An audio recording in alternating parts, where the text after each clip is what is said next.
આકાશવાણી અમદાવાદ વડોદરા પ્રાદેશિક સમાચાર ચૈતાલી જોશી વાંચે છે. સૌપ્રથમ મુખ્ય સમાચાર. ભુજ સહિત દેશના 15 જેટલા લશ્કરી ઠેકાણા પર પાકિસ્તાનના હુમલાના પ્રયાસને ભારતીય સેનાએ નિષ્ફળ બનાવ્યો. કચ્છ સરહદની સલામતી વ્યવસ્થા સઘન કરાઈ. રાજ્યમાં ધોરણ 10નું પરિણામ જાહેર. 89.29% પરિણામ સાથે બનાસકાંઠા જિલ્લો સૌથી અગ્રેસર. ધોરણ 10-12 બોર્ડની પરીક્ષામાં એસસી અને એસઈબીસી વર્ગના વિદ્યાર્થીઓને અપાતી ઇનામની રકમમાં 20,000 રૂપિયાનો વધારો. કૃષિમંત્રી રાઘવજી પટેલે દિવેલા પાકને ટેકાના ભાવની ખરીદીમાં સમાવવા ભારત સરકારને ભલામણ કરી. અને રાજ્યમાં આજે છૂટોછવાયો વરસાદ નોંધાયો. આગામી 4 દિવસ સામાન્ય વરસાદની સાથે વાવાઝોડાની આગાહી.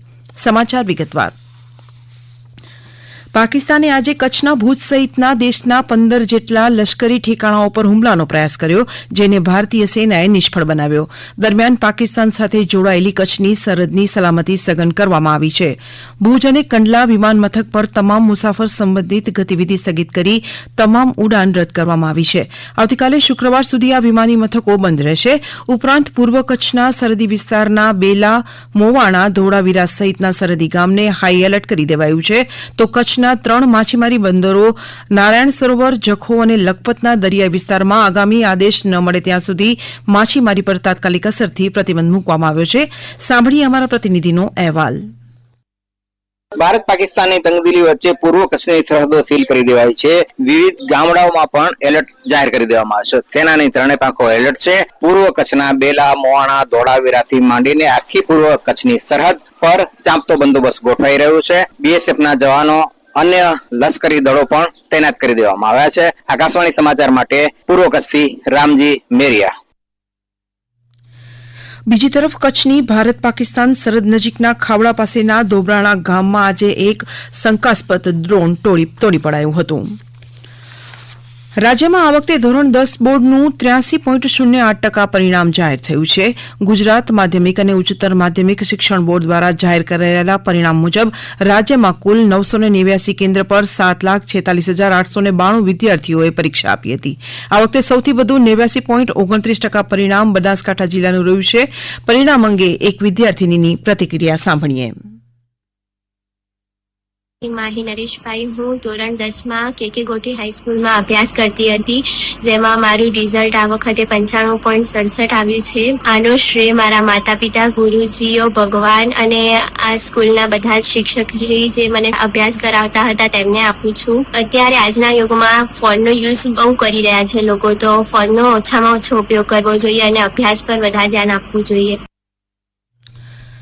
ઉપરાંત મહેસાણાનું કાસા અને ભાવનગરનું ભોડાદ કેન્દ્ર 99.11% પરિણામ સાથે સૌથી વધુ પરિણામ ધરાવતું કેન્દ્ર રહ્યું છે.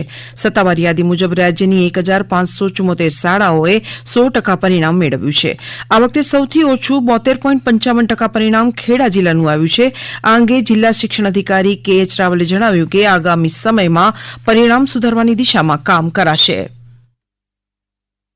પરિણામ જે છે ઘણા બધા પરિબળો આધારિત હોય છે. એમાં વિદ્યાર્થીના એફર્ટ્સથી લઈ શિક્ષકોના પ્રયત્નો, એમના રિવિઝન, એમની સ્ટ્રેટેજી, આચાર્યનું નેતૃત્વ, અહીંયા અમારા ઇન્સ્પેક્ટિંગ જે સ્ટાફ છે એ લોકોનું માર્ગદર્શન, આ ઘણા બધા પરિબળો એની અંદર ભાગ ભજવતા હોય છે. જે ઓછું પરિણામ પ્રાપ્ત કરનારી શાળાઓ છે, ખાસ કરીને જેનું પરિણામ 50%થી નીચે છે, એવી શાળાઓ સાથેની બેઠક કરવામાં આવશે અને કારણો જાણ્યા પછી નેક્સ્ટ યરની સ્ટ્રેટેજી એ રીતે કરવામાં આવશે કે પરિણામ જે છે એ આ વર્ષની કમ્પેરિઝન કરતા 10% થી 12%, 15% જે પરિણામ ઊંચું પ્રાપ્ત કરે. રાજ્ય સરકારે ધોરણ 10-12 બોર્ડની પરીક્ષામાં એસસી અને એસઈબીસીના વર્ગના વિદ્યાર્થીઓને અપાતી ઇનામ રકમમાં વધારો કર્યો છે. સત્તાવાર યાદી મુજબ છત્રપતિ સાવજી મહારાજ પ્રોત્સાહક ઇનામ યોજના અંતર્ગત અનુસૂચિત જાતિ એસસી અને સામાજિક તેમજ શૈક્ષણિક રીતે પછાત એસઈબીસીના વર્ગના વિદ્યાર્થીઓની ઇનામી રકમમાં 20,000 રૂપિયાનો વધારો કરાયો છે.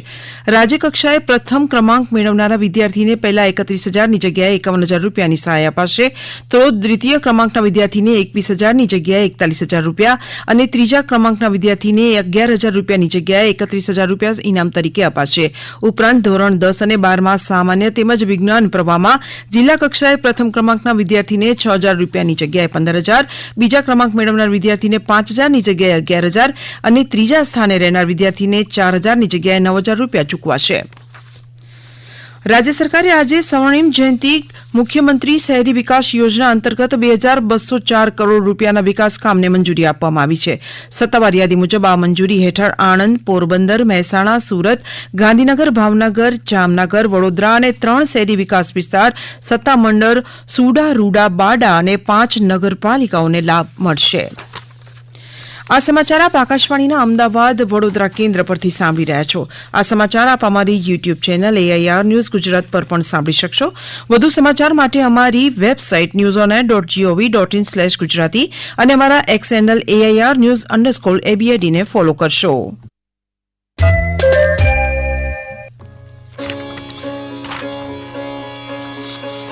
કૃષિમંત્રી રાઘવજી પટેલે ટેકાના ભાવે થતી ખરીદીમાં દિવેલાના પાકને સમાવવા કેન્દ્ર સરકારને ભલામણ કરી છે.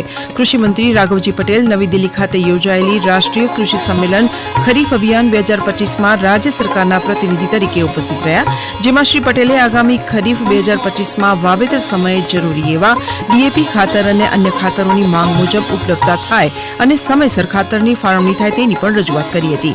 કેન્દ્રીય કૃષિમંત્રી શિવરાજસિંહ ચૌહાણની અધ્યક્ષતામાં યોજાયેલા સંમેલનમાં કૃષિમંત્રી રાઘવજી પટેલે ટેકાના ભાવે ખરીદી માટે રાજ્યના કુલ ઉત્પાદનની 25%ની મર્યાદાને વધારી 40% કરવા રજૂઆત પણ કરી હતી. દરમિયાન શ્રી ચૌહાણે કહ્યું કે ખેડૂતોની જમીનનું સ્વાસ્થ્ય જાળવીને ખેત ઉત્પાદકતા વધારવા તેમજ પ્રાકૃતિક કૃષિને વેગ આપવા ભારત સરકાર દ્વારા આગામી 29મી મેથી 12 જૂનમાં દેશભરમાં વિકસિત કૃષિ સંકલ્પ અભિયાન યોજાશે. રાજ્યમાં શરૂ કરાયેલા catch the rain Sujalam Sufalam જળ અભિયાનના બીજા તબક્કાનો 1 મહિનો પૂર્ણ થયો છે. સત્તાવાર યાદી મુજબ 5મી મે સુધી 10,523 લક્ષિત કાર્યમાંથી 1,300 કાર્યનું અમલીકરણ, 317 કાર્ય સંપૂર્ણ રીતે પૂર્ણ થઈ ગયા છે. આ અભિયાન હેઠળ મહેસાણા જિલ્લામાં સૌથી વધુ 416 કામ અમલમાં મુકાયા છે, જ્યારે ભરૂચમાં 139, બનાસકાંઠામાં 159 અને આણંદમાં 121 કાર્ય અમલમાં મુકાયા છે. આ ઉપરાંત અભિયાનના માસ્ટર પ્લાન અંતર્ગત 2,240 કામ મનરેગા હેઠળ કરાવવાનો લક્ષ્યાંક રખાયો છે. તે મુજબ અત્યાર સુધીમાં 476 કામને અમલી કરવા તેમજ 214 કામને પૂર્ણ કરવા સાથે મનરેગા સૌથી આગળ છે. રાજ્યમાં આગામી 4 દિવસ સામાન્યથી મધ્યમ વરસાદ સાથે વાવાઝોડાની આગાહી છે, જ્યારે આવતીકાલે રાજ્યના અનેક જિલ્લાઓમાં યલો એલર્ટ અપાયું છે. આ સિવાય સૌરાષ્ટ્રના તમામ જિલ્લાઓમાં વરસાદની શક્યતા હોવાનું હવામાન વિભાગના નિયામક ડોક્ટર A.K. દાસે જણાવ્યું છે. आने वाला अगले 4 दिन तक हम लाइट टू मॉडरेट रेन का फोरकास्ट कर रहे हैं और इसमें थंडरस्टॉर्म विद लाइटनिंग का भी रहेगा.